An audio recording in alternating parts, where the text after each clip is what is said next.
اسحاق ڈار صاحب آئے، آ بھی گئے، حلف بھی لے لیا انہوں نے سینیٹر کا، اور کل وہ وزیر کا بھی حلف لے لیں گے. ایسا لگ رہا ہے کہ کوئی سیکوینس ہے کہ پہلے ڈار صاحب نے آنا تھا، معاملات کو دیکھنا تھا، اس کے بعد مریم نواز صاحبہ نے اپنے پاسپورٹ واپس لینے کی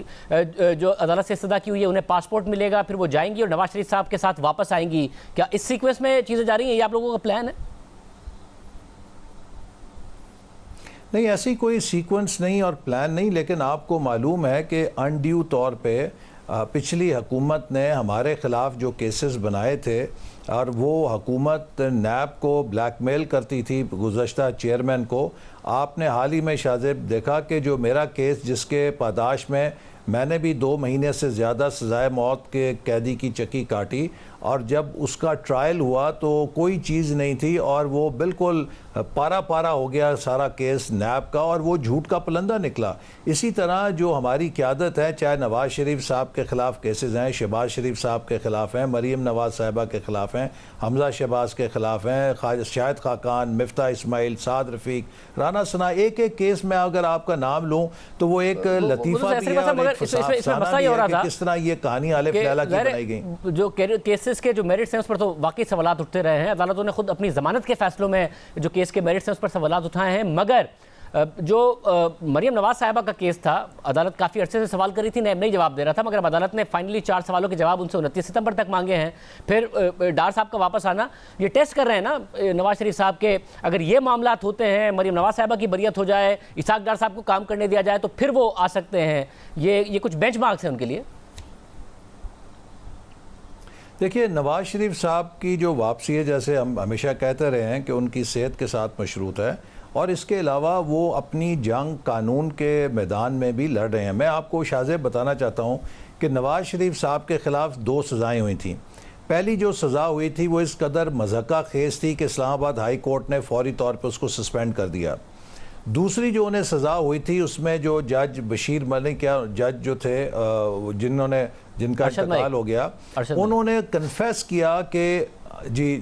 ارشد ملک صاحب، انہوں نے کنفیس کیا کہ مجھے بلیک میل کیا گیا، اور پھر ہائر جوڈیشری نے ان کو مس کانڈکٹ کے اوپر ڈسمس کیا. اب آپ مجھے یہ بتائیں کہ اگر آپ ایک ایگزامینر کو کہیں کہ تم ایگزامینر لگنے کے قابل تو نہیں ہو اور ہم تمہیں ڈسمس کر رہے ہیں، لیکن جس کو تم فیل کر گئے وہ ٹھیک کر گئے، وہ فیل کرنا برقرار رہے گا، تو وہ بھی ایک ایسا میں سمجھتا ہوں قانون کے اوپر یہی سوال میں اقبال صاحب کر رہا ہوں کہ اگر دوسرا ان کا نواز شریف صاحب کی طرف سے پیغام یہی ہے کہ جو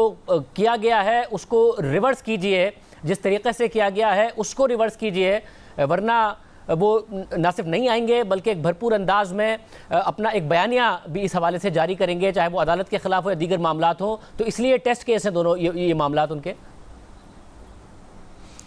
دیکھیے، یہ بات نواز شریف صاحب کی نہیں ہے. اگر میں بھی ان کی جگہ ہوں یا آپ ہوں یا کوئی شہری ہو، اگر کسی کے ساتھ ناانصافی کی گئی ہو تو وہ یہی کہے گا کہ میرے ساتھ انصاف کے تقاضے پورے کیے جائیں، اور اگر کسی کو انصاف دیا جانا چاہیے تو وہ اس کے لیے کوئی فیور نہیں ہے، یہ اس کا بنیادی حق ہے، یہ ہمارا آئین کہتا ہے. اور یہ بات اب دیکھیے روز روشن کی طرح واضح ہو چکی ہے کہ نواز شریف صاحب کے خلاف اور مسلم لیگ نون کے خلاف جو ایک کردار کشی پچھلے کئی عرصے سے عمران نیازی صاحب کرتے رہے، وہ ایک جھوٹ کا پلندہ تھی، وہ الف لیلہ کی کہانی تھی. 4 سال سیاہ سفید کے یہ مالک رہے ہیں، ایک پیسے کی کرپشن نہیں ثابت کر سکے. میں ان کو ہر دفعہ ٹی وی پہ آ کے کہتا تھا، پریس کانفرنس میں کہتا تھا، شہزاد اکبر، عمران نیازی، اپنی ساری ایجنسیاں بلا لو، ہم نے 3200 ارب کی 5 سالوں میں ڈیولپمنٹ کی تھی، تم 32 پیسے ثابت کرو کہ ہم نے اس میں مس اپروپریٹ کیے ہیں. 4 سالوں میں سوائے جھوٹی پریس کانفرنسوں کے وہ پلندے لے کے شہزاد اکبر صاحب آ جاتے تھے،